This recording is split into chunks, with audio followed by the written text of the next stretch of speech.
Somebody's got to come up with it. You want to get your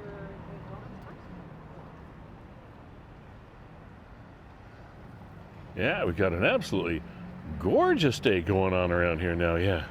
After the bit of snowage that we had this morning. Yeah. Oh, I got a show to do. Yes, the show. Never mind. Some people just never get with the program.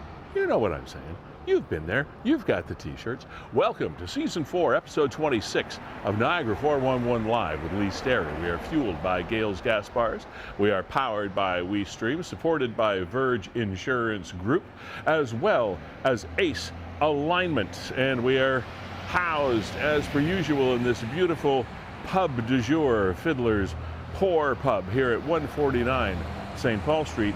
And you will have a see right there of the wonderful things that you can join us for lunch with. You get your Big Mac Macho, your 75-cent wings, your PBR pitcher specials, your Kraft Tall Boys, and all kinds of stuff here at Fiddler's Whorehouse. We have a jam-packed show for you today. So come on in and we'll get comfy.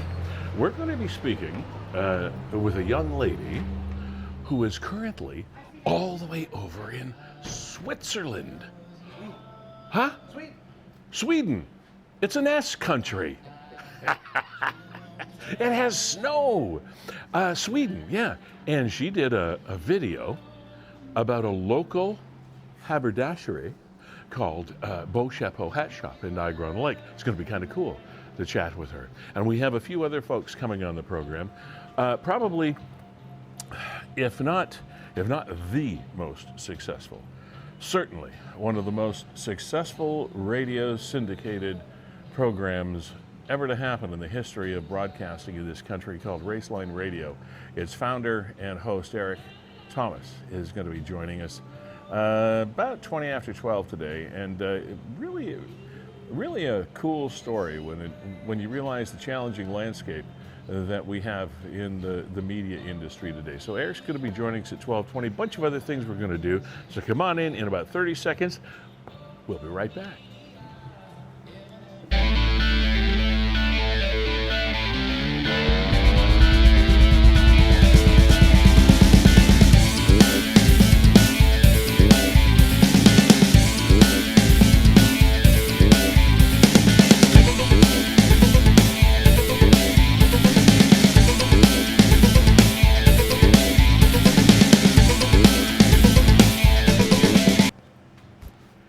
We are back live. Thanks for joining us on this, what has turned into, as I mentioned, out in the street with the staff back at the office.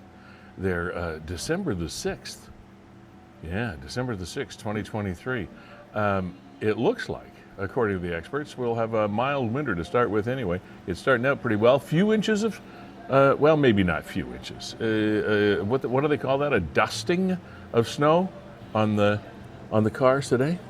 Anyway, Kevin Jack, ladies and gentlemen, on the right-hand side of your screen, the co-founder and current proprietor and executive producer of this here program. Kevin, how you doing, bud? Doing very well. Happy holidays to you. It seems that the holiday season is upon us. Yeah. Woke up to that dusting of snow and right away kind of got right back to my childhood. The tree is up. The tree is up. There are no gifts under it, but yeah, happy holidays. We got same to you. We got some Santa Clauses up in the house. We have a new cat in our house.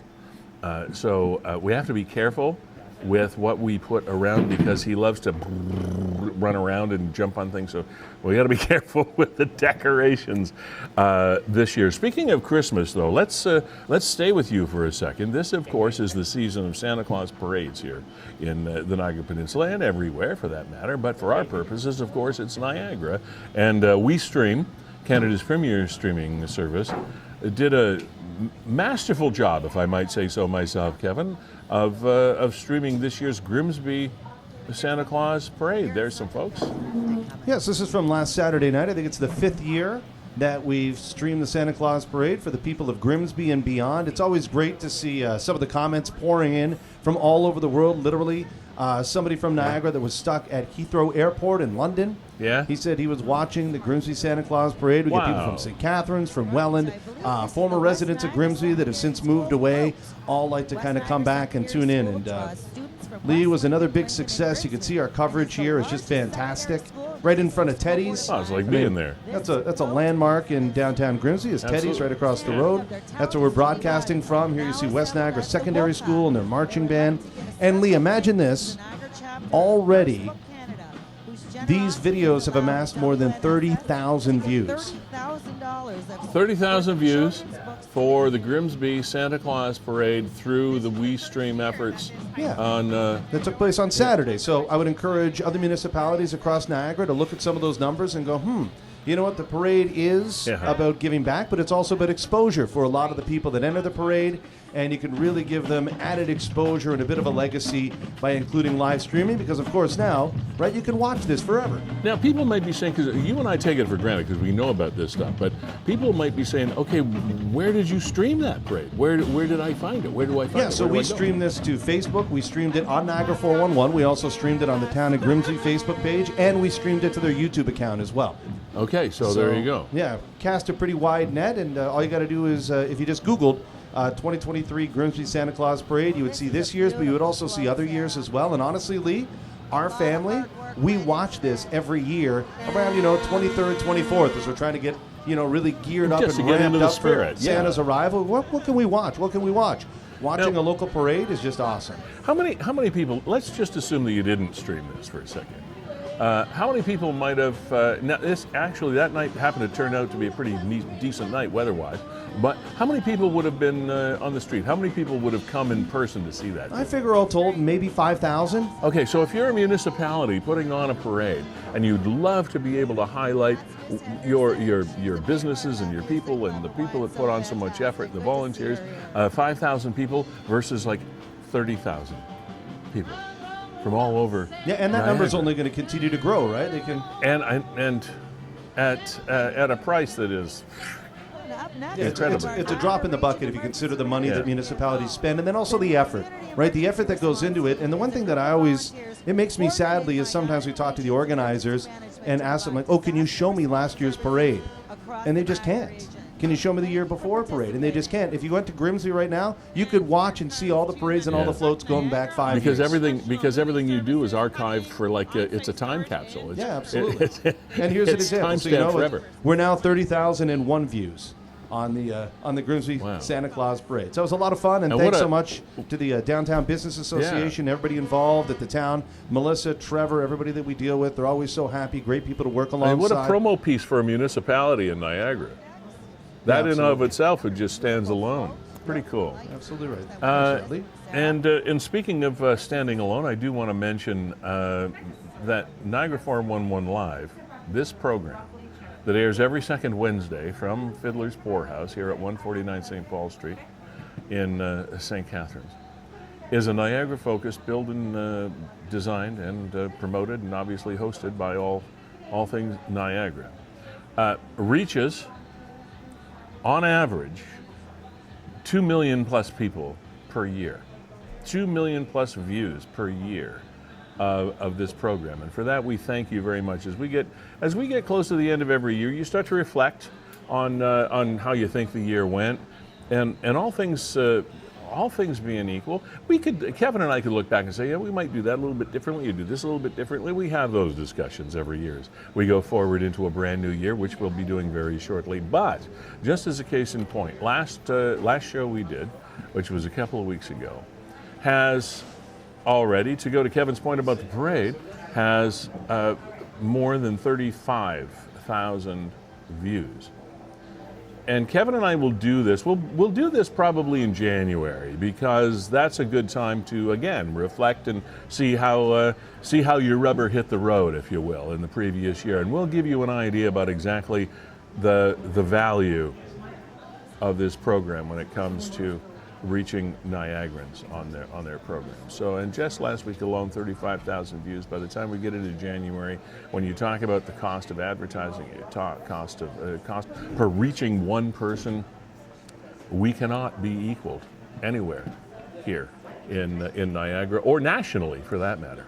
So, Kevin, enough self-promotion. Let us move on to what we're going to be doing throughout the course of the day. Busy show. Lots. Yes, I mean, we got a Hall of Famer coming on. I mentioned, Hall of Famer, Erik Tomas in the Canadian Motorsports Hall of Fame, joining us at about 12:20 today. He is taking a step back and a step down from the show, from the business that he founded more than 30 years ago. Raceline Radio, the longest standing, if not the longest, certainly one of the most long-standing radio and or television syndicated programs in Canada, centering, of course, on the world of motorsports. We'll talk with Erik at about 12:20. 12:10, Trinity Celeste is going to be joining us. I said from Switzerland at the beginning of the program. She's in Sweden. I know. She did a music video. She sang a song, did a music video called Perfect. But where did she do it? At Beau Chapeau Hat Shop in Niagara-on-the-Lake. That's kind of cool. So we're going to be finding out more about her, why she's in Sweden, about all that stuff coming up in seconds, I think. If she's able to join us technologically from Sweden. Kevin says it's a thumbs up. Unfortunately, a bit of a down story. Chris Dabrowski is one of the major promoters of many events and organizers of many events, including Niagara Comic Con and others, over the course of any given year. He has a business. It's called Icon Comics. Icon Autographs. Icon Autographs. I apologize. Somebody broke in over the last little while. Unbelievable. We'll talk to him about that. And Welland born and raised and super entertainer Jess Wilson is going to be joining us. She's currently on stage performing in areas outside Niagara, but still those Welland roots come home to roost. So Jess is going to be joining us at about 5 to 1 today. We're going to go right now, though, as I mentioned earlier in the program, to Trinity Celeste. Hi, Trinity. Hello, Lee. How are you? I am well. Okay, now you are joining us from Sweden. Yes, although I have been accused of being in Switzerland many times. Okay, I deserve that. I deserve that. Why are we in Sweden? We're in Sweden because other than singing, I am also very passionate about art, and I came and actually moved to Sweden a couple of years ago to study fine art, painting, realism. I didn't know that sort of thing was studied in Sweden. We learn something. Yes. We learn something every time we chat. So okay, so what is the learning mechanism in Sweden? Well, I attended a school called the Florence Academy of Art for 3 years, where I would draw or paint for 8 hours every day. And essentially, it's like a trade school for if you wanted to paint like an old master. Wow. And you said you studied there for 3 years? Yeah, it definitely takes some patience. I would think. So are you still studying there, or have you decided to live there? I am not studying anymore. I graduated in June, but at the same time, I also got engaged to a Swedish man. So I will be marrying him, but our plan is to move back to Canada. Well, congratulations on the engagement, and welcome you back with open arms. What is your connection, if any, to Niagara? I know you did. We'll talk about the video that you did for a local business here in a sec. But I'm so interested in you and your background. What's the connection here to Niagara? So I actually moved to Niagara. I've always lived in the Niagara region. Like I grew up in Welland. I was born in Grimsby. But when I was 10 years old, my family moved to Niagara-on-the-Lake. Okay. And it's kind of, so I grew up, it's like essentially where I grew up. And so one of the places, but actually I grew up going to Niagara-on-the-Lake even when I didn't live there. Even when we just lived in Welland, we would drive to Niagara-on-the-Lake all the time. So yeah, I ended up going to Beau Chapeau a lot. Okay. And even when I was like 14 years old, I asked my parents for a top hat for Christmas. For a what? A top hat. A top hat, okay. Yes. So I was the coolest teenager on the block for sure. I guess so. So you were probably like into Slash, the guitarist, and all the rest of it with the hats and whatnot. Wow. Oh, yeah. Yeah. So you had the arts in your DNA from a very early age. We have a bit of a freeze. Yeah, I think we got a bit of a freeze there. I was thinking more like Willy Wonka. Oh, well, that's the new one. Yeah, Willy Wonka. Is more, maybe a Willy Wonka look for her. Here, let's see if we can punch up the video here. That's a great pose. We just wait to... She gave us just before it froze. You can understand having a chat with somebody technologically from Sweden comes with its unique challenges. Oh, there you go. I just got booted off there, Lee. Okay. So the song, the song that Trinity did a video for, there's a tune called Perfect. Yeah, we got you back here, Trinity. Just give us a second. Okay, Sorry about we're that. getting it back. And we're going to be doing that video. We're going to be showing that song at the end of the program. Are we not, Kev? Yeah, absolutely. Yeah, because we usually do a song with a video to play us off the stage, as I like to call it, when we end the program. So we're going to be showing you that video and playing the song that Trinity Celeste did for Beau Chapeau Hat Shop in Niagara on the lake.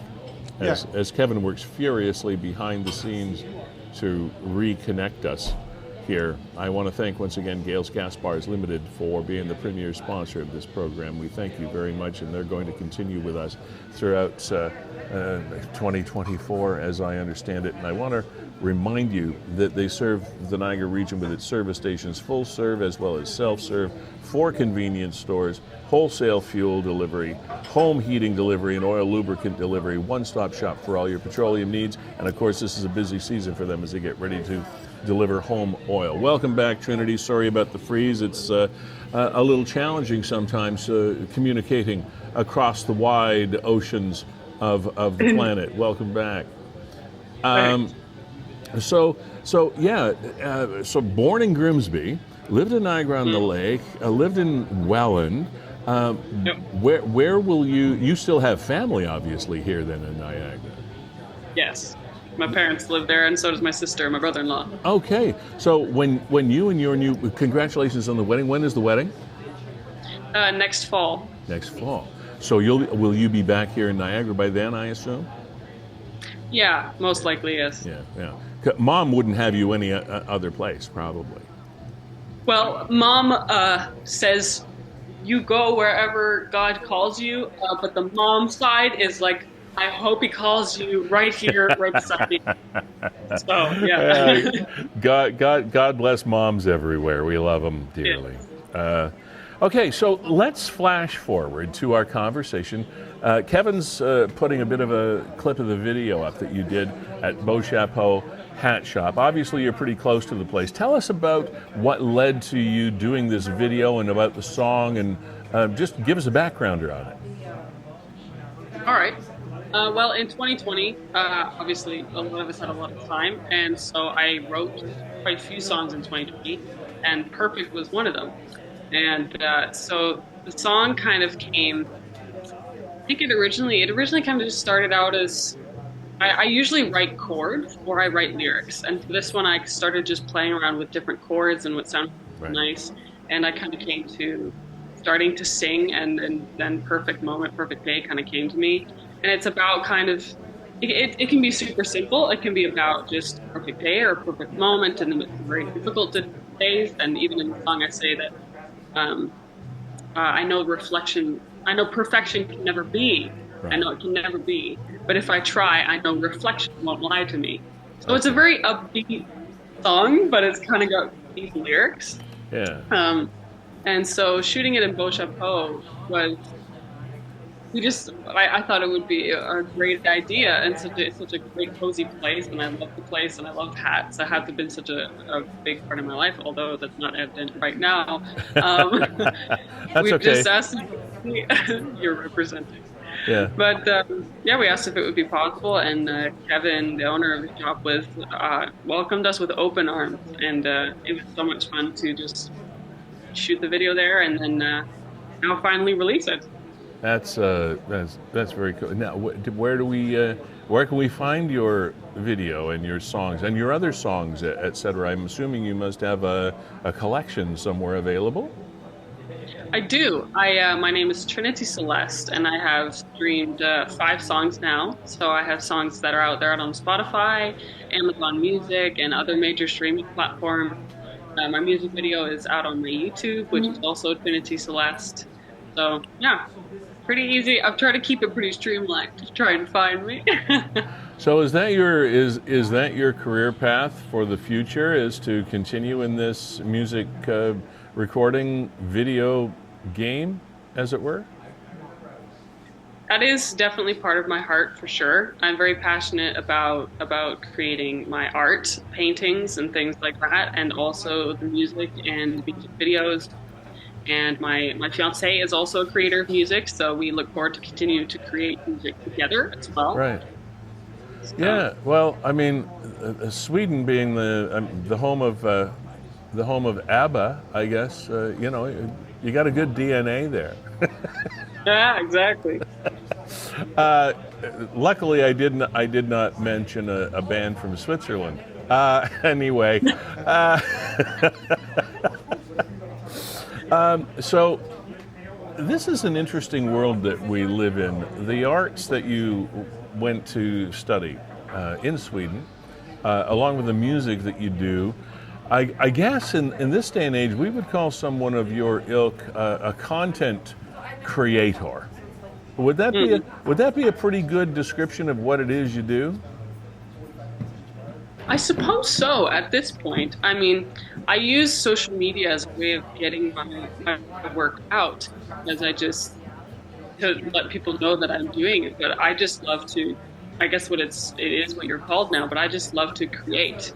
Even if I never made a cent off of it, it's part of my DNA. I have to. Yeah. And I love doing both. There's been seasons of my life where I've only mainly done music, and then my heart yearns for art, and where I've mainly done art, and then my heart yearns for music. That's an interesting way for you to put it, in that people that have an artistic either flair or DNA, or however you want to describe it, is you'd be doing this just because it's something you need to do. Irrespective of whether it becomes a $1 billion business, whatever it is, it's just something you need to do. How do you describe that to people when you're driven in that way? How do you or can you? I guess I would describe it. It's hard to describe it in any other way than that. It's not. My goal isn't success for success's sake. Yeah. I wrote down a long time ago when I was in my late years, I said success to me would be the opportunity to give other people opportunities. Okay. Interesting. And so I would love to become successful enough, whatever that looks like, to be able to encourage other people to create, other people to make their music, to make their art, and to help them raise their platform and do that for them. What was the focus, or what ended up to be your focus or your passion for other than the music and the video side of things from your studies in Sweden? What was it that really pushed your buttons in the art world outside the music side of things? So what drove me to study this? Yeah, or what do you want to do other than music? What is your artistic outlet, I guess? Is it painting? Is it sculpting? Is it what?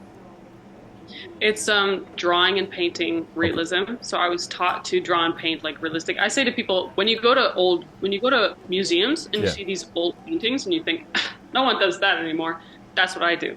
Okay. And so I have so many ideas. People that ask me, what would you do if you really just had time to paint? I'd say, listen, I can make a narrative painting about anything that's in the room right now. Okay. I just need the time to paint. I have so many. I'm also very passionate about my faith and my faith in God and Jesus, and so I have so many ideas. Also, there's so many biblical images that you can paint as well, but in a new way. So I have a lot of ideas for that as well. Trinity Celeste, Niagara native. Congratulations on your engagement. Good luck with the wedding fall of next year. thank you very much for joining us all the way from Sweden today.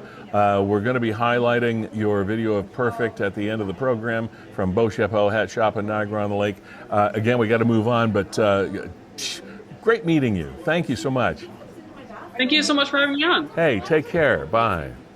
Hey. Wow. So many success stories in Niagara. And here's one of them on your screen right now. I met this gentleman, and I call him that in the truest sense of the word, many years ago in the early 1970s. We met at Niagara College, believe it or not. Long radio career, 45 plus years, 31 approximately years of Raceline radio. Canada's, and I say this, I think I'm probably right, probably Canada's longest running successful syndicated program.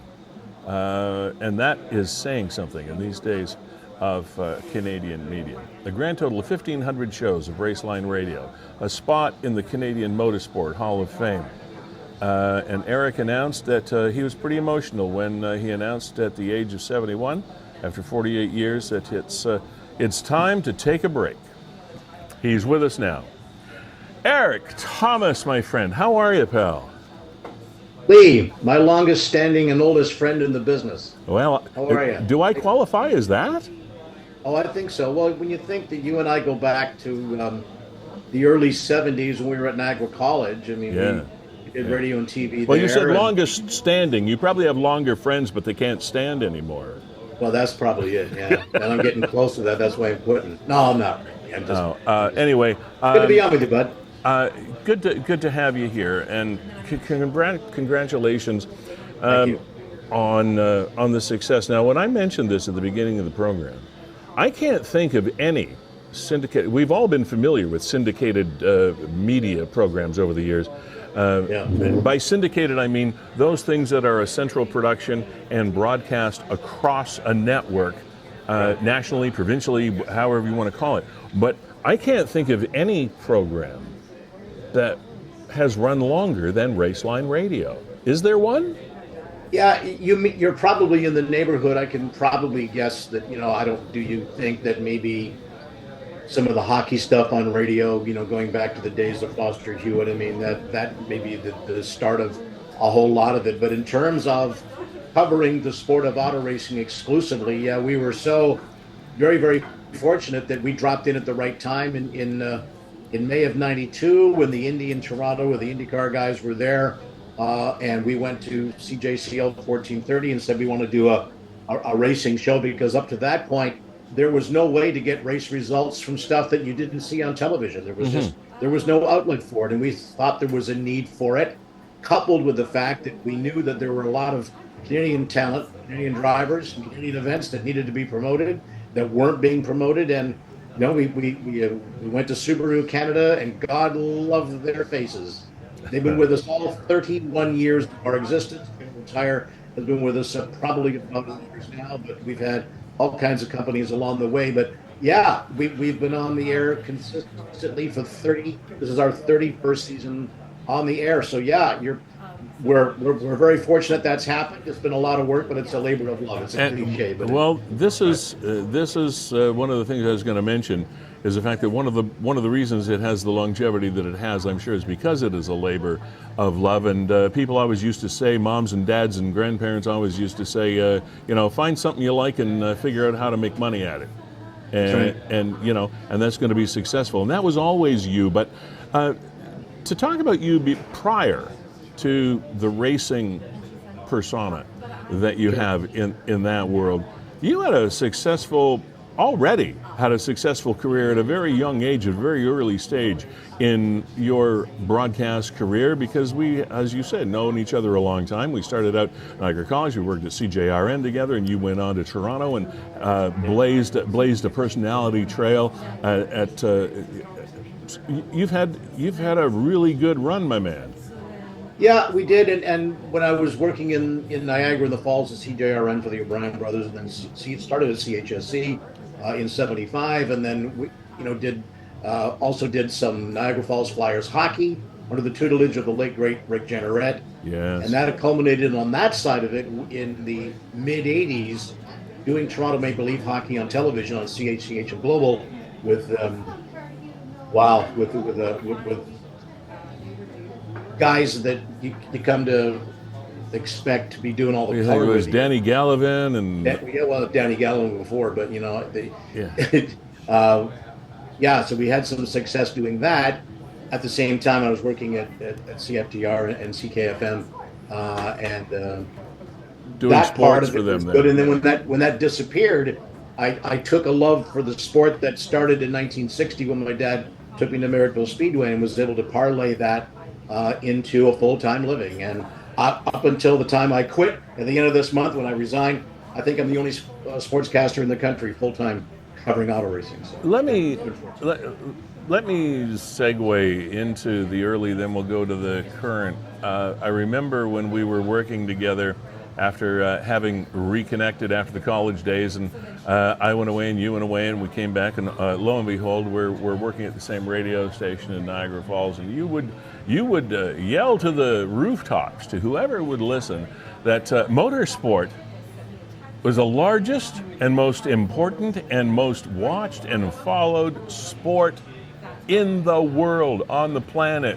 And, we're Canadians, and, we like our hockey, and we like our baseball, and we like our football, and all the rest of it. We have the proximity to Buffalo and Niagara Falls, New York, and all that stuff, so we have access to all sports. And here's this kid in the 70s telling us that motorsports is the most popular sport in the world. How did you, and you ended up being right, but how did you know this at the time? I did that specifically to piss off the soccer people who will argue with you from top to bottom that kicking that ball up and down and not scoring any goals for 90 minutes is the most popular form of the sport. I mean, it's a sport certainly that is worldwide in its scope. I'm going to go back. Scotty Bowman and Harry Neal were my color guys doing hockey that for some reason the 71-year-old memory could not remember. I so know. I'll throw that in. I know you were searching for it. I knew you'd get it. I was, and I'm going dun dun dun dun dun. I'm so used to having things written down, so when I had to add a little bit, no. But I mean, it was a sport that was not only universal and international in its scope from around the world, because now, especially in the Middle East and the Far East joining the thing, it is especially with Formula One. It is a worldwide endeavor. Not only that, Lee, but since the early 50s, the sport of racing automobiles has been very, very critical to the sports fabric and the cultural fabric of this very region that we're in the city that you're sitting in right now. And I'm in Fonthill because Merrittville continues. They just finished their 72nd consecutive season of operation, longest operating dirt track in Canada. And the sport is important here. It's important around the world. And we were lucky enough to ride that wave at the very perfect time, and here we are 31 years later, and I decided to pull away from it. But it's long enough. You gave me the automatic segue here. 31 years later, I know as well as anybody that after many, many years, decades, putting yourself out there and doing what we have done in various venues over the years, it's hard to walk away. It's hard to hang them up. Sure it is. Why now? Age of 71. When the show's on the air, it's a 7-day-a-week endeavor. It's a labor of love, but it's a lot of labor. 48 years in broadcasting, 31 years of Raceline radio, and I thought, you know what? Now that I can still get up and walk around, I'm going to come down and visit you a little bit later on. I'm still mobile, maybe do some traveling, maybe do the stuff that I couldn't do because I was so attached to this program. And the other part of it too, Lee, and I don't want to open up a can of worms here, but you know what's going on in this broadcast industry of ours that isn't exactly what we're cool with and had to live under, and that's happening now. So instead of somebody jumping up after 31 years and saying, Erik, you're done, I'm going to tell them I'm done. And there's a certain amount of satisfaction in that, and I think you understand what I'm talking about. But, No, you know what I mean? Kudos for that. Kudos for going out on your own terms. I mean, it was less than 24 hours ago that we learned that 600 employees are being disenfranchised from their jobs at the CBC. And say what you want about the CBC, that's irrelevant because we all have our issues with our national broadcaster. Yeah. But that being said, that's still 600 families, 600 lives that have been impacted. Right before Christmas. Before Christmas. And well, it always happens there because, you end up going into a new fiscal year, et cetera. But anyway, to not get into that can of worms, but I'm glad you brought it up, is the fact that it needs to be brought up. One of our brethren is going out on his own terms, and for that, congratulations. Thank you. You're to be applauded for that. Thank you. Now, Raceline Radio as an entity, irrespective of Erik Tomas, its founder, co-founder, and long time host, will it find some sort of life after Erik, or is it going to be it? I really don't know at this point because that's up to other people. It was originated on, as I said, CJCO 1430, which just after we got on the air became the Fan 590. So it was rooted and anchored in the Fan 590, and then syndicated out of there for the rest of the network. The advertising is there. Whether the station and the network wants to continue on, that I'm not going to bail on you on an answer here, but that's up to other people now. I know I'm done with the show as of the end of this month. I still believe in my heart of hearts that the sport needs to be covered the way we did it. It needs to be right up there with hockey and football and baseball, because we have a lot of talented drivers in this country from a population that is very small compared to other countries and their drivers. So I hope it continues, Lee. Yeah. I have no power over that. I hope it does, because there's a lot of enthusiastic younger broadcasters out there that can continue on with what I'm doing, and I hope that the heritage continues. I'm sure that's true, and it's again though, when we were talking about what we were talking about before, all things I used to one of my favorite things to do. One of the portions of my job that I enjoyed the most was mentoring young broadcasters and training people under when I was programming and managing radio stations. That was what gave me joy, was watching young broadcasters, young talents develop and move on and become what they always wanted to be. Right. That was what really turned my crank. And one of the things that I always used to tell them is, if you are not comfortable with the environment of change, then you should you better go work for the post office. Go sell shoes. Because against people who sell shoes. God love them. In the world of entertainment, in the world of broadcasting in particular over the years, the only thing, as they say, constant is change. And probably that change is more evident now than ever before to the public. We always knew it was going on behind the scenes, but in front of the scenes, the public is now seeing massive changes in media. And you, over 31 years of following, of doing Raceline Radio and keeping people up to date with the racing world, I mean, all of the social media things, all of the fragmentation of where people get their information, it's really been amazing. It has been, and somebody asked me the other day, what's the biggest change over 31 years from when you started this show in 92 till now? Is the simple fact that at the beginning of the show, for the first, I don't even know, decade maybe of it, we had to physically go out to racetracks to interview drivers after races or to get our sound.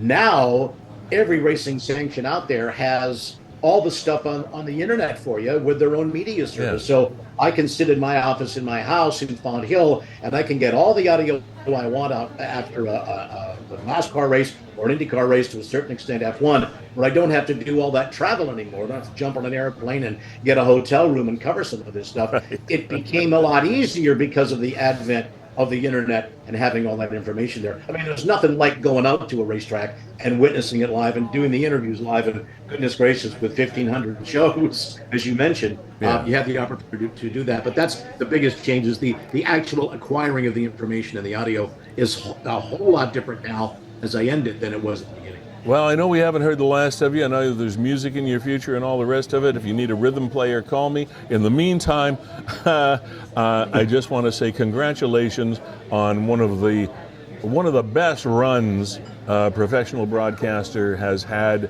and for doing it your way, for the last 31 plus years. Erik, Tomas, you've carved out quite a legacy, and I congratulate you. Lee, thank you so much. And coming from a special friend like you, that means an awful lot. Thanks, pal. And we'll see you for lunch in about an hour. Look forward to it, pal. Okay, bye. And that lunch we're going to have here at Fiddler's Poorhouse, 149 St. Paul Street. Gales Gas Bars Limited is our premier sponsor of the program, locally owned and operated for 3 generations, well over 50 years, for all of your petroleum needs here in Niagara, gales.ca. And this is one of the busiest seasons we're heading into because they supply fuel oil and anything and everything that is required for people going through winter, summer, spring, fall months. Gales Gas Bars stuck with us through the thick and thin of this program. Thank you very much. Verge Insurance, also large supporter of ours, almost from the beginning, have been with us, just seems like always. Dream will always be yours. Home, car, as well as personal insurance brokers. Verge Insurance Brokers Limited, another born and bred Niagara company. And Ace Alignment. Also, this is one of the sponsors actually that has been along with Erik and Raceline Radio for a long, long time as well, specializing in wheel alignments, brakes, suspension, for any of your auto needs. I actually stopped in there the other day, and I chatted with, I think it was Matt that I chatted with. Yeah, so Matt and Darren are the two guys there you want to talk to about anything you need. And I had a bit of a shimmy in the front end of my car, et cetera. I said, I don't know, I don't think it's alignment, but, and he just said, have somebody rotate the tires. I could charge you for looking at it, but I'm not gonna, just have somebody rotate the tire. They did, my car's perfect.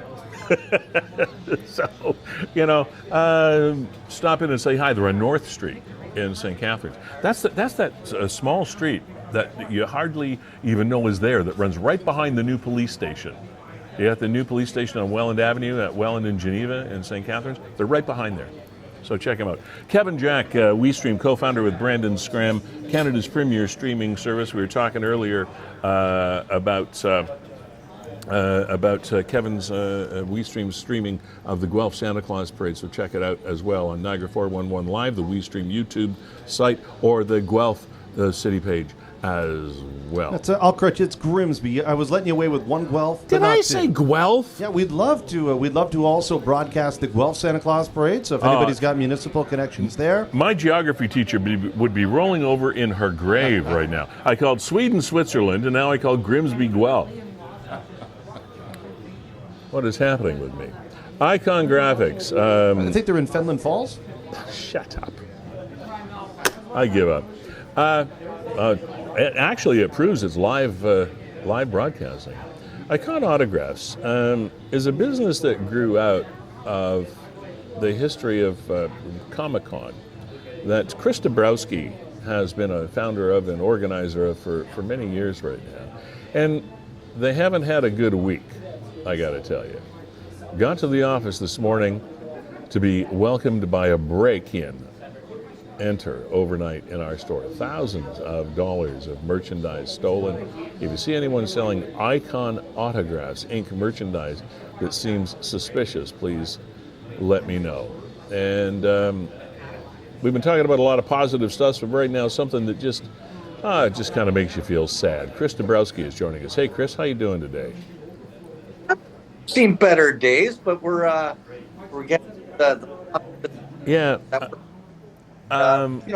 We got a bit of breaking up in my audio. Kevin, is that us or that's us? Okay.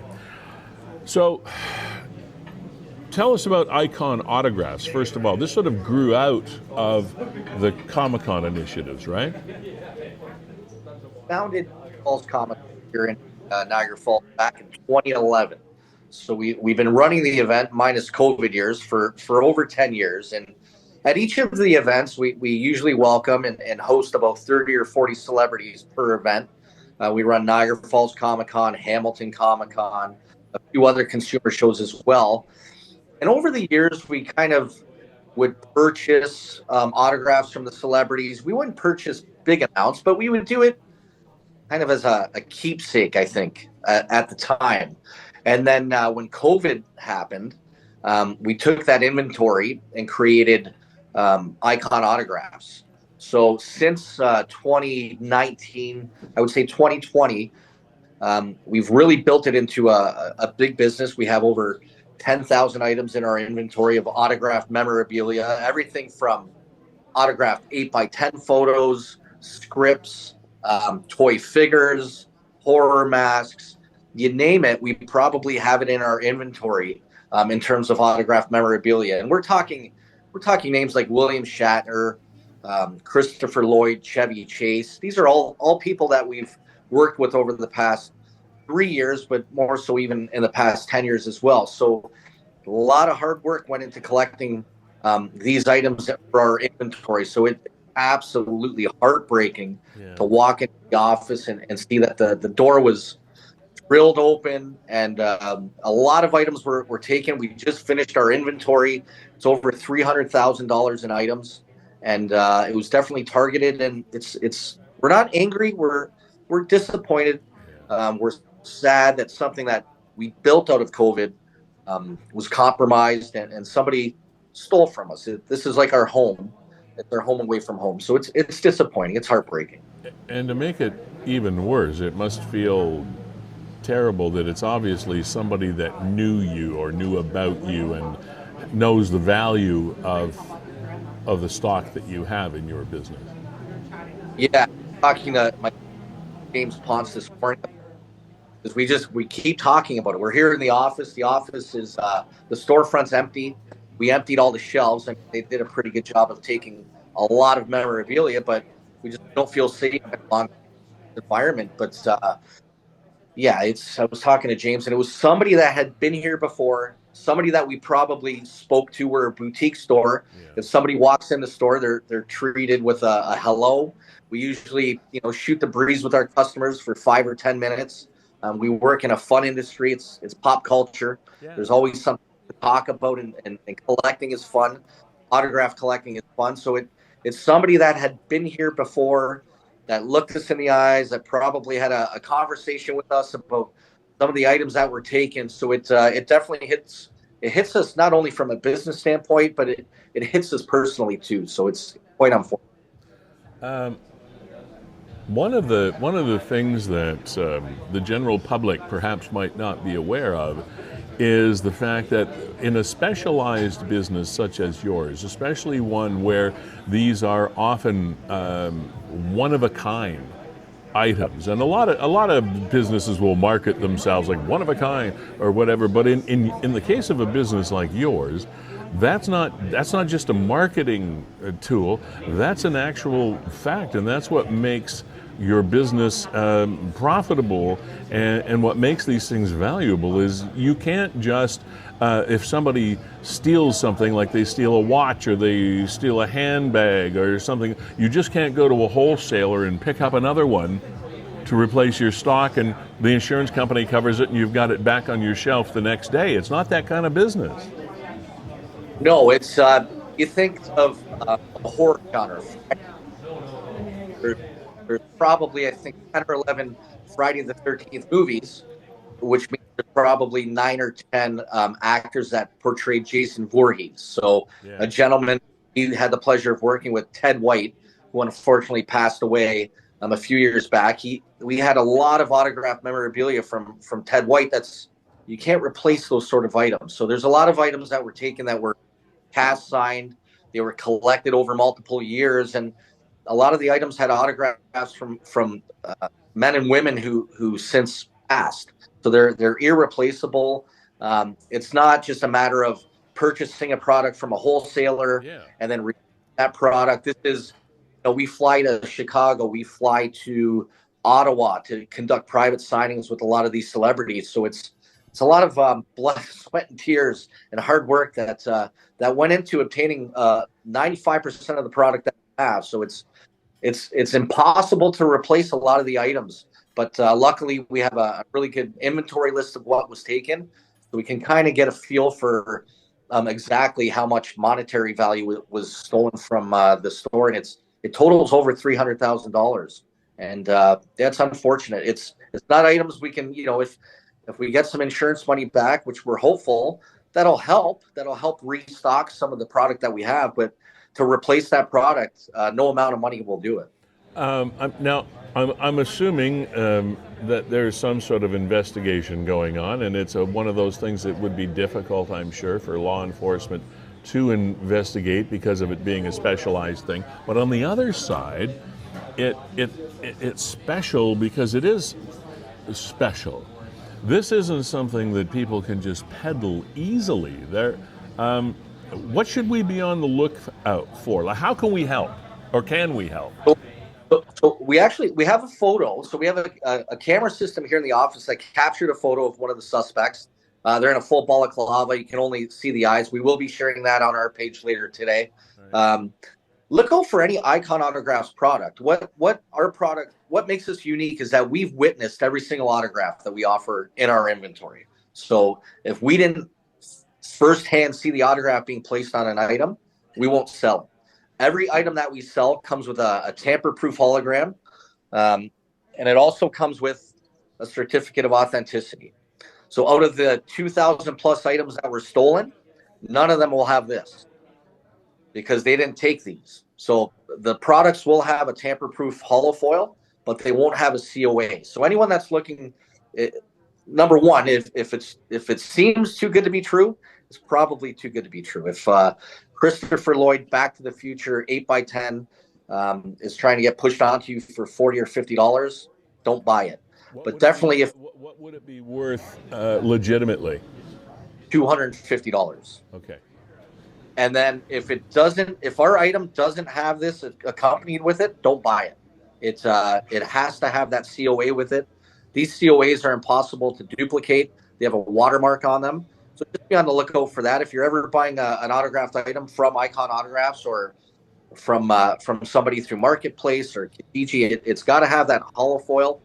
It's got to have the COA. So we're kind of lucky in that sense. It'll be really hard for them to resell it in the open market. I was going to think, do you think that at some point in time, whoever took this stuff might be in touch to say, hey, we'll give you your stuff back if you pay us some money? Like, could this be a ransom thing?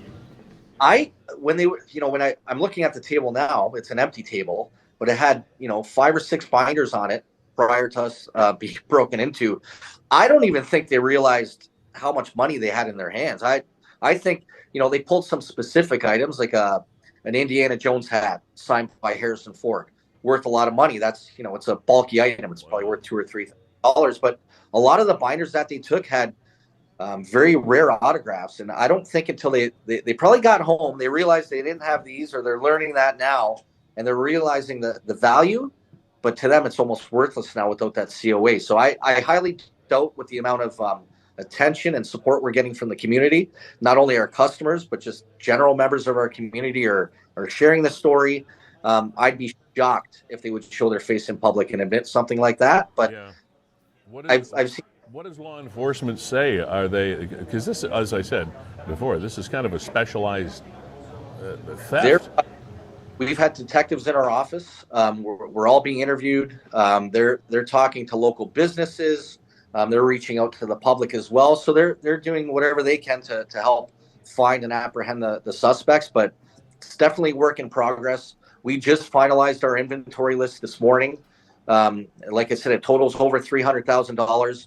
I'm hoping that list gets released to the public so people can kind of keep an eye out for anything that isn't legitimate. Can you release that, or do you have to wait for the authorities to do that? So we're sending that to the authorities first, and then I would imagine we'll leave it to them to do their due diligence. But we're working closely with detectives, and we're kind of taking their lead. Our industry's the autographed industry, and theirs is catching thieves. So we're hoping that what we're able to provide them, they're able to do their job, get to the bottom of it. Hey, Chris, just one question. You mentioned that you do have a still from video cameras. Obviously, you guys must have security in there and in the building proper. Haven't seen much release, so what can we expect to come out of it? What do you, like footage-wise? Yeah, so exactly. Cameras that we have in our office, not the best cameras in the world. We do have a picture, like I said, they were professional for sure. Full balaclava. There's not much you can see. we're working with the landlord. We're a tenant here in our building. We don't own the building. It's a brick and mortar. We don't own the building. Detectives are working with them to see what kind of footage they might have. The building has exterior doors, so the exterior doors would have had to have been breached, and then a hole was drilled through our interior store door. So it wasn't an easy process. Not only did they take items, they took a 300-pound safe that had 2 Wayne Gretzky rookie cards in it. Yeah, so there was definitely more than one person. They literally picked the safe up and walked it out of the building. So they were here for a good half hour to 45 minutes, kind of ransacking.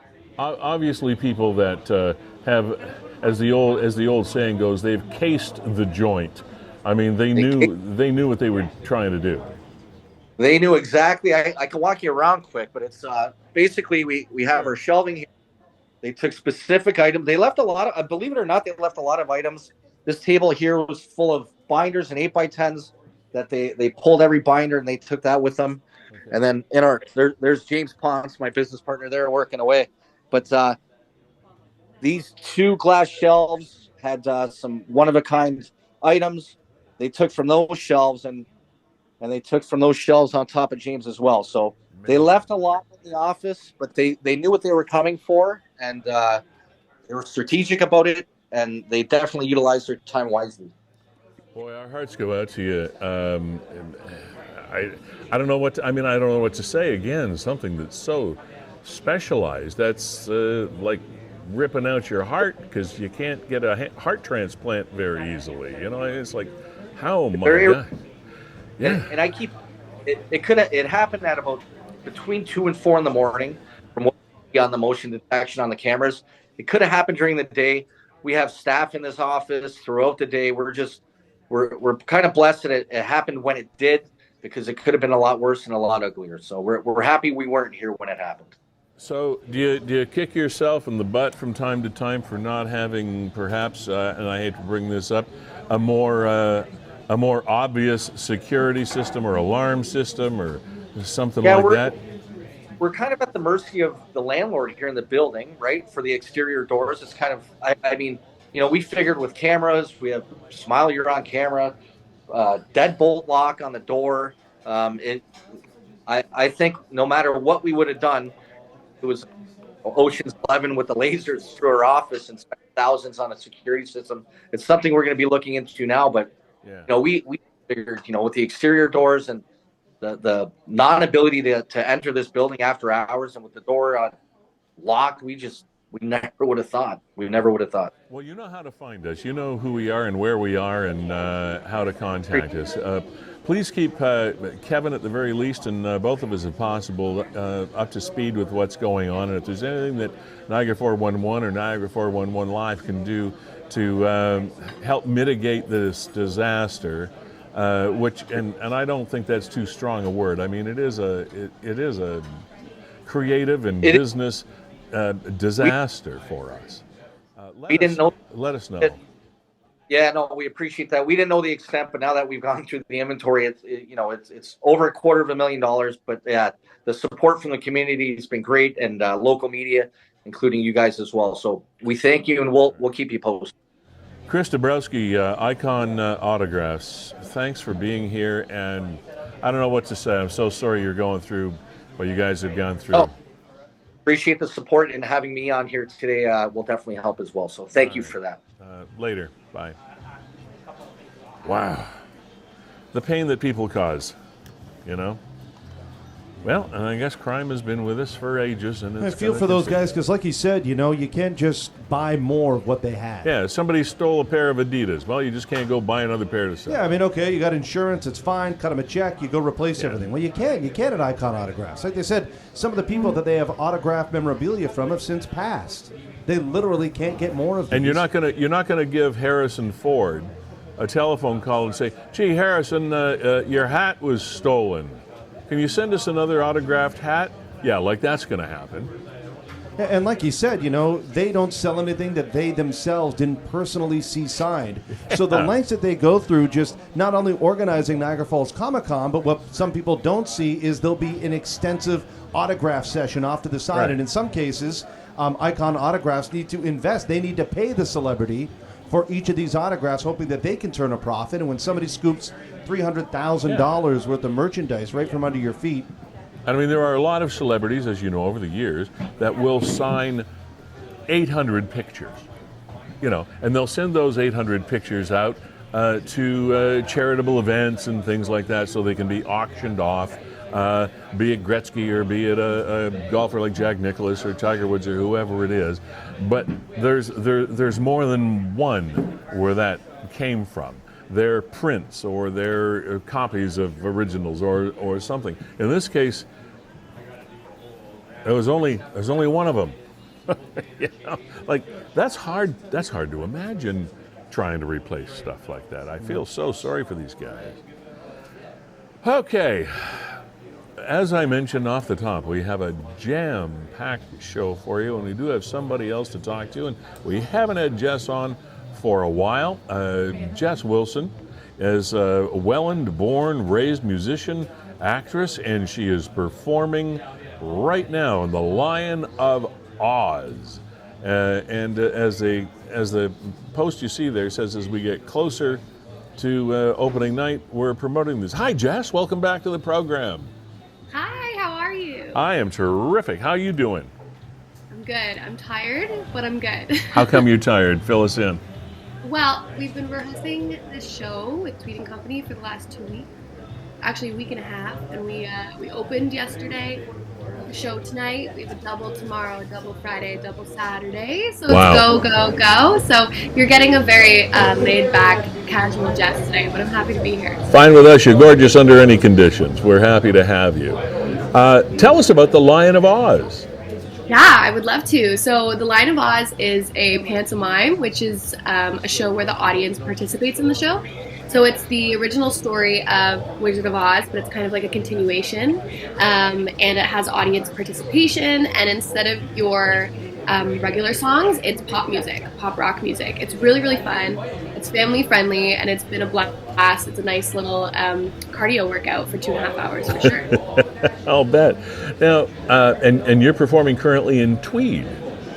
Yes, we are in Tweed, Ontario, and then we move to Bancroft next week on Tuesday, I think. Yes. For people that aren't familiar, having lived in Eastern Ontario for a while, Tweed is sort of north of Belleville and Kingston, in that sort of area, right? Yeah, it's about 15-20 minutes from Belleville, and probably, I think, like 35 or 40 from Kingston. Yeah. Now, what's the theater company there? I wasn't aware that they had quite that established a theater. Yeah, massive theater community here. It's Tweed and Company. Obviously, Tweed and Company. They were actually my first job out of school back in 2018, and I've been working with them ever since. And we have an all-star cast. We have people who just came off Stratford. We have people who've been on Broadway and Mirvish in our show. And I love this company. So we usually perform in like the Tweed, Belleville, Perth, Peterborough, Pancroft areas, and the theater company just keeps getting bigger and bigger and bigger. What role do you play in the production? Well, I'm playing Glinda, the Good Witch, because... Of course. Yeah, but because it's a pantomime, there's a twist on it. So in the second act, I'm doubling as Barbie, which is obviously my dream role and very typecast, and I'm having a great time looking pretty in pink, wanting my blonde hair. It's good. It's fun. So for those people that might not be schooled in theater or the arts, define pantomime. You're putting me on the spot here. My director is going to be watching and being like, "You doing it right?" Okay. I'll state it less. No. I can state it less formally. What's a pantomime? There you go. I'm up for the challenge. I got you. Don't even worry about it.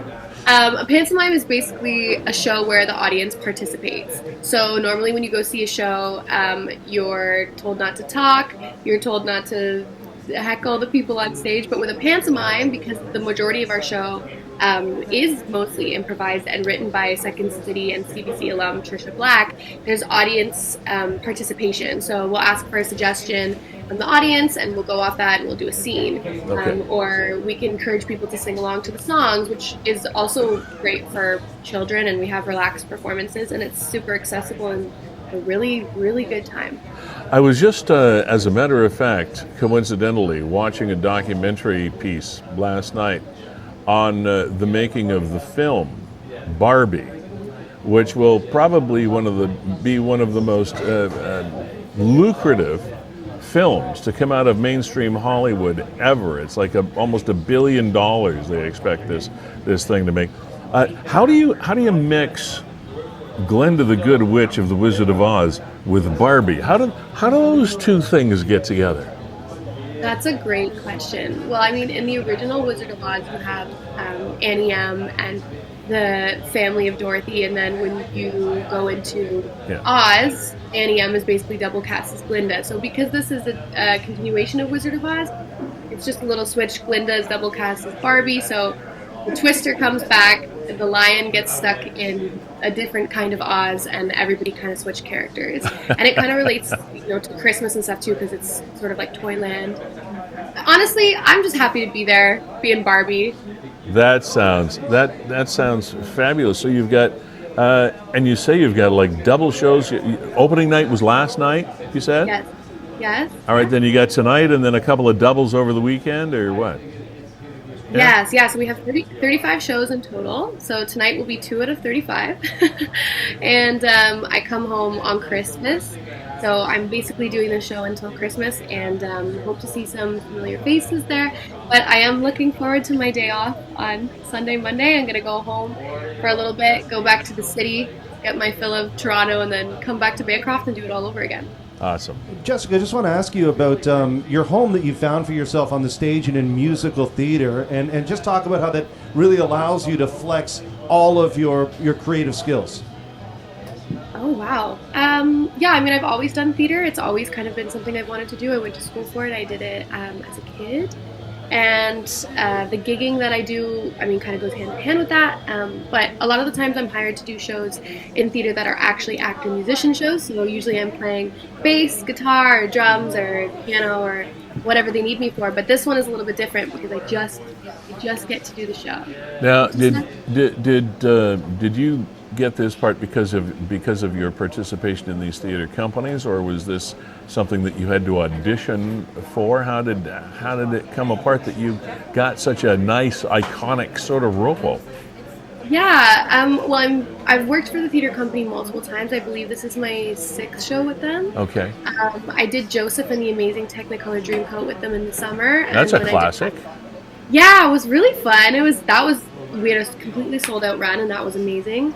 And during that show, the artistic director just asked, would you like to come back? I'm friends with the writers, and they were like, we would love to write you in as Barbie. We think you're perfect for it. You would be a perfect Glinda. So it just kind of all fell into place. But normally in a situation like this, I would be auditioning or going to a casting call, but it just right place, right time, right people, and I'm surrounded by good energy. Well, congratulations. So you're in Tweed. How do we...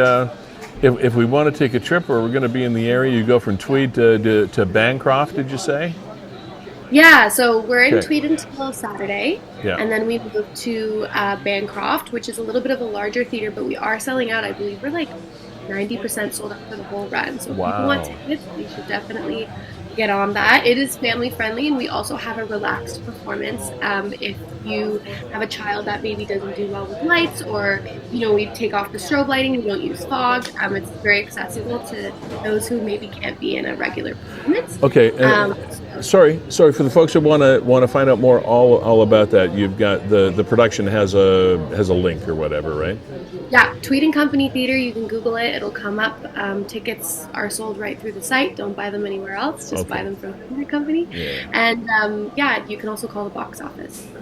Wow. Well, you're awesome as usual.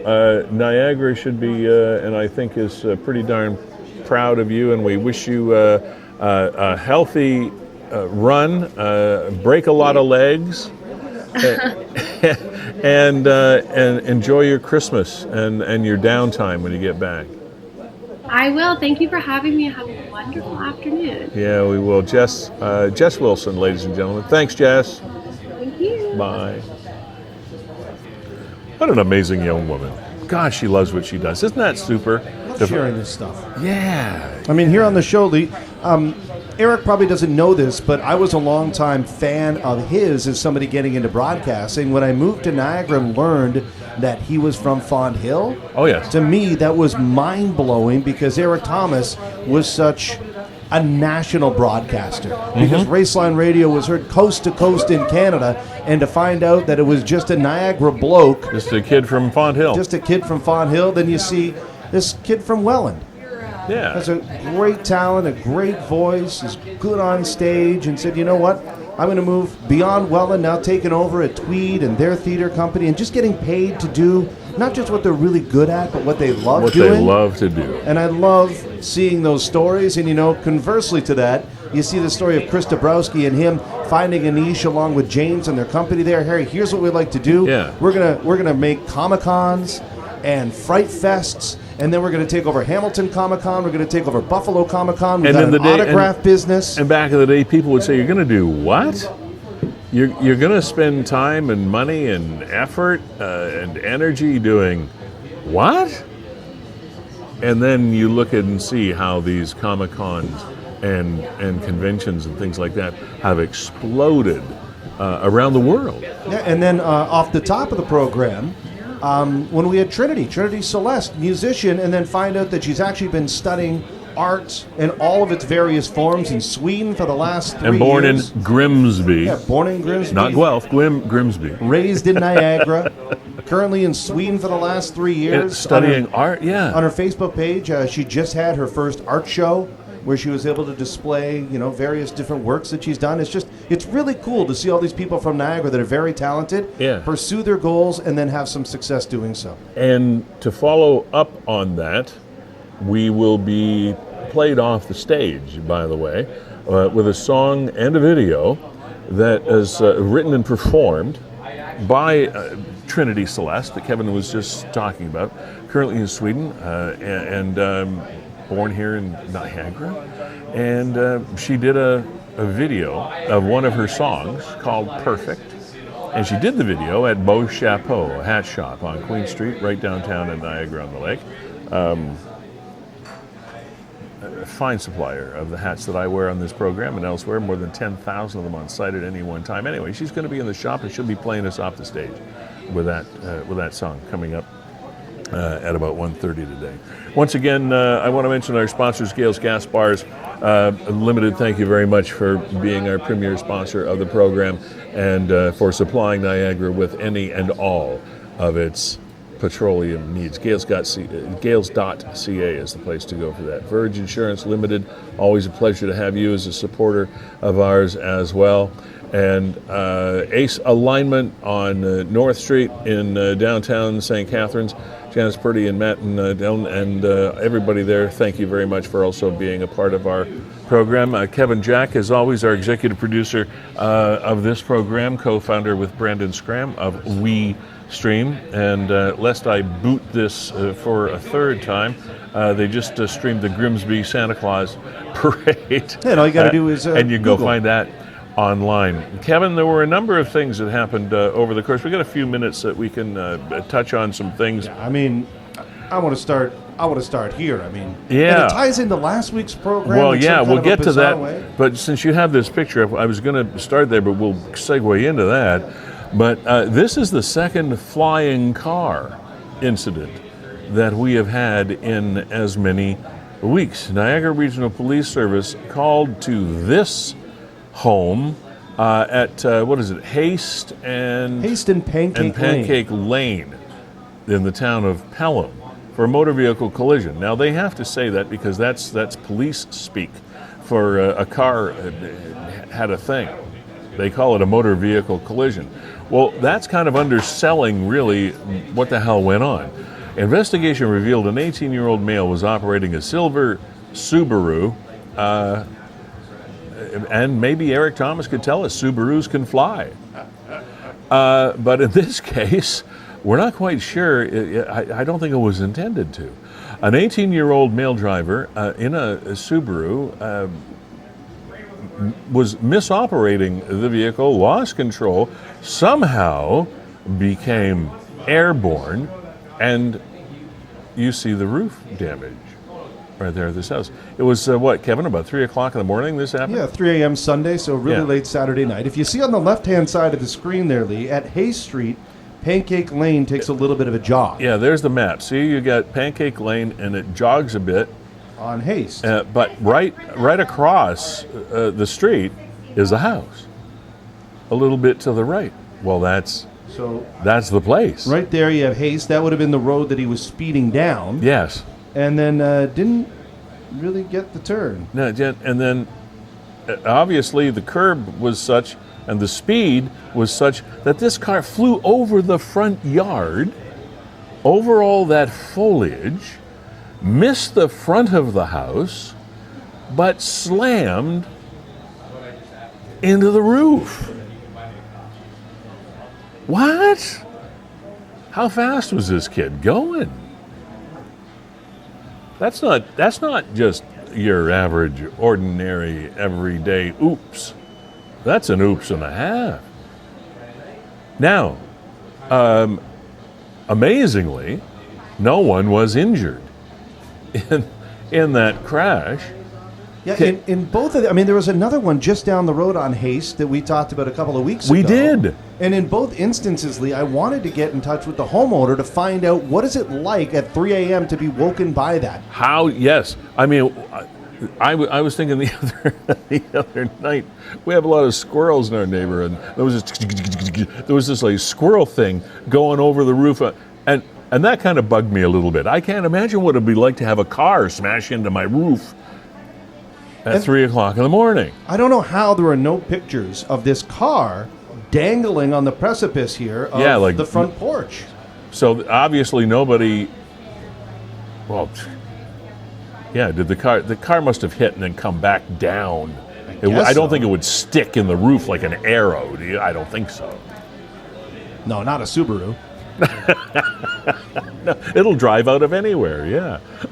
So the crazy thing is, Lee, is last week we were on the show when that car in Buffalo slammed into the Rainbow Bridge. It would have been 2 weeks ago. Niagara Falls, New York, yeah. And we didn't know what to make of it, and sadly 2 people lost their lives. Since then, there have been, Kevin, everywhere I have gone over the last 2 weeks, that has been the lead point of conversation, is that crash. And it's surprising the number of people that have connections to those people or knew people that knew them. They ran a business on Grand Island, like a lumber. I think it was not a home hardware. It was a lumber yard. A lumber yard, but there were also was it branded? There was also a retail operation as well. Knew them. But a lot of people knew these poor folks, and a Bentley is the car that they were. This is like a 3,000-pound car. This car weighs over a ton. This is a big, heavy, luxury automobile that was for some reason, and there's a lot of conjecture. Some say stuck accelerator pedals and all this other stuff, but I haven't seen anything official to state that that's what happened. But at a high rate of speed, hits an abutment or such that a piece of cement, one of those cement separators, whatever, such that the car flies in the air, flips over, and crashes. It flies an 8-foot fence and crashes into a part of the U.S. Customs facilities there. And again, one of the biggest, if not the biggest, point of conversation in Niagara since it happened, and it happened about a half an hour into this program or something like that. Yeah, and 2 weeks ago. And Lee, I don't want to be insensitive to the lives lost because I'm very aware. Yeah. One thing that I took out of seeing that video was how accurate the movies get it. I didn't know cars flew like that, and when you look at that home on Hay Street, I didn't know cars launch like that. I thought in the movies, they put extra springs in there. Or it's computer graphics. If you hit a ramp, you're not you see the trailers. Go. You see the trailers, and that's not realistic. Exactly. I didn't think cars actually flew like that. And then I saw that of the Bentley and went, "Oh my gosh, it looks like the movies." Yeah. That thing just took off. Yeah. I thought it'd be like, you know the videos of the guy trying to ride his bike off of a dock, and he thinks he's gonna, he's gonna take off. And they he just boom. That's what I thought. That's what I actually thought cars did. Yeah. And then unfortunately saw that video, but here you have it on Hay Street, and I mean that thing just soared. Well, this is what I was saying about this this young man that was driving the car in Pelham. Is it had in order for those conditions to happen, so a car does do that. I mean, without doubt, there has to be a high rate of speed involved. I mean, you don't do that at 30 miles an hour. Or, excuse me, 30 kilometers an hour. Right. So people in the comments suggested that, there needs to be another stop sign or something along Pancake Lane. Do you think that would make a difference? It'd slow traffic down, right? Do you think somebody that is driving that irresponsibly is gonna, here's another stop sign, I'll stop going 80 miles an hour? No, that's a good point. I mean, if you blow through a stop sign, in actuality, if he was going slower, he might have crashed right into the brick. If you're, I mean, might have been worse. As they say, the only people that a locked car will stop are the people that aren't thieves. A locked car won't stop somebody that really wants to steal your car. Yeah, so it looks like Pancake Lane probably doesn't have any speed bumps. It doesn't look like a lane. It looks like a pretty open. Yeah, I think we're going all the way over country road. I think eventually we're going to hit Effingham here. Yeah, but I mean, it's got line markers down the middle of it. It's got highway markings. Yeah, but I mean, it's getting pretty rural at this point, right? Pretty suburban.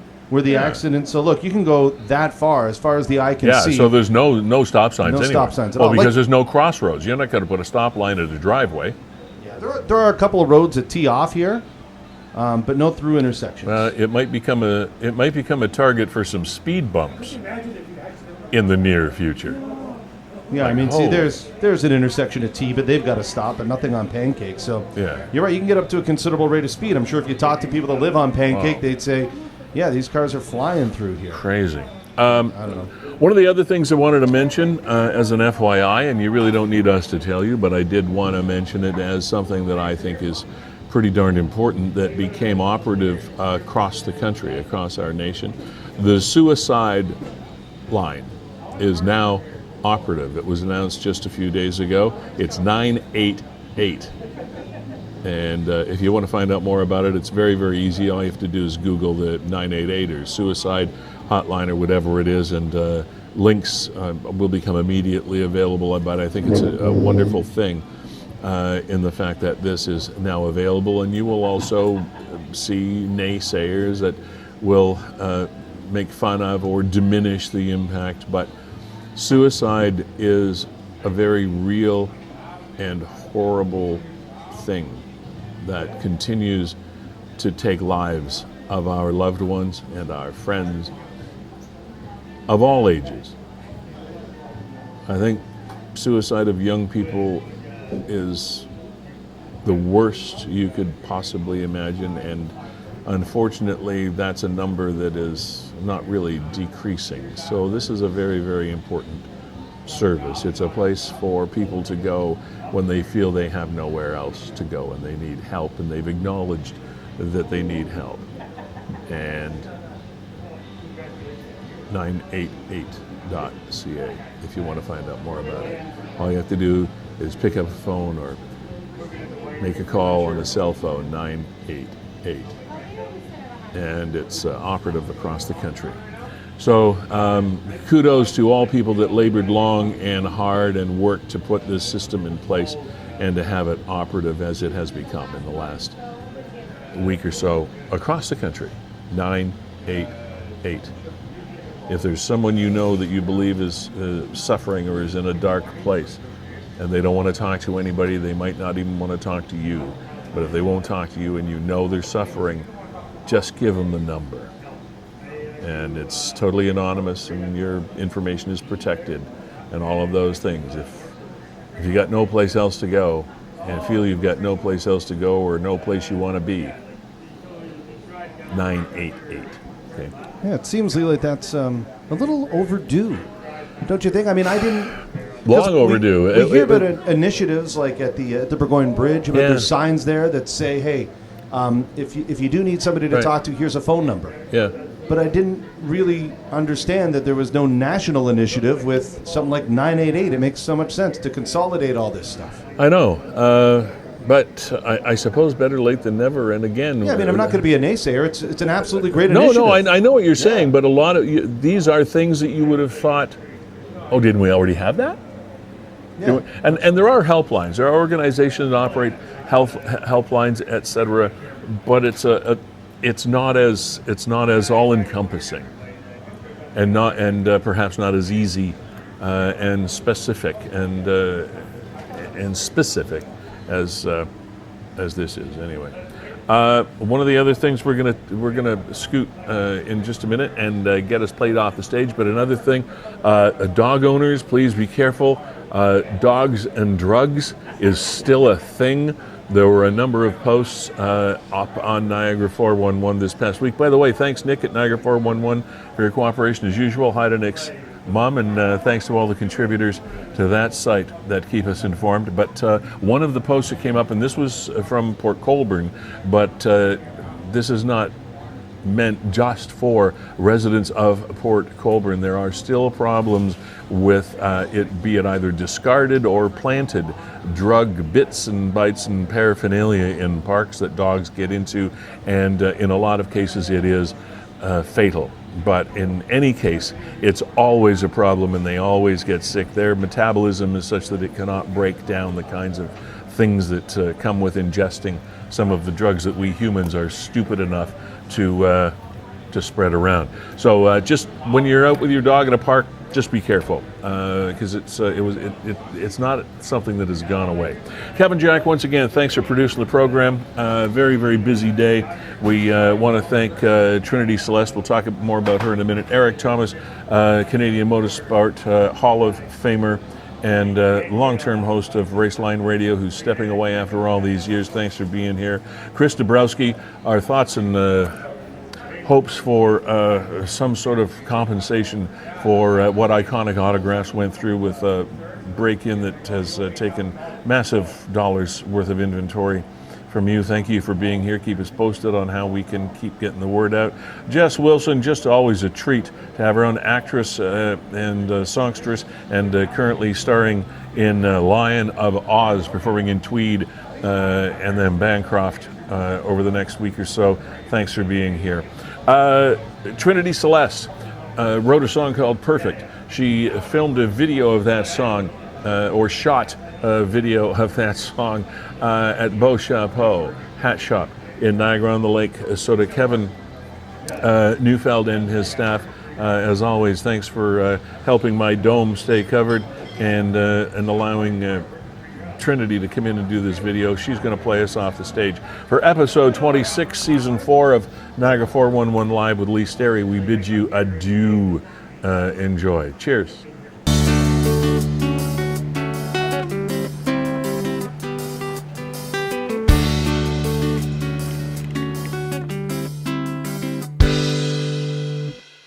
At a perfect moment, on a perfect day,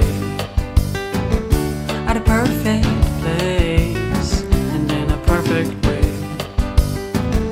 I saw the light for the very first time, on a perfect morning, or on a perfect night.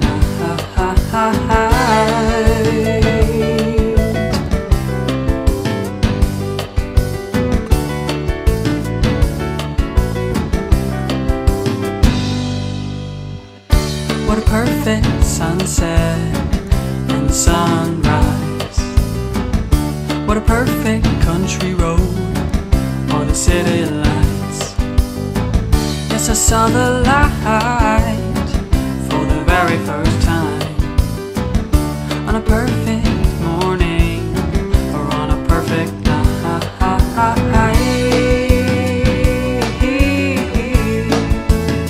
I know perfection can never be, no, it can never be.